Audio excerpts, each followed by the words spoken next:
Hello, in this video I want to show you how to fix the problem when you want to install Call of Duty Mobile, but you can't seem to find it on your Motorola G72 Moto. So to begin, let's try finding Call of Duty in our Google Play Store. But it's not here, so to fix this, go back, click on your profile picture, navigate to the settings, reveal the family, parental controls, disable parental controls entirely, or go for apps and games, enter the PIN code,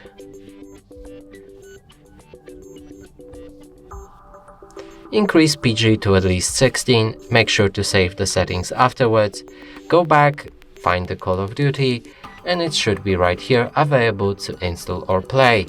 And that's it for this video. Hope you like it. Please consider subscribing to our channel, leave a like and a comment below.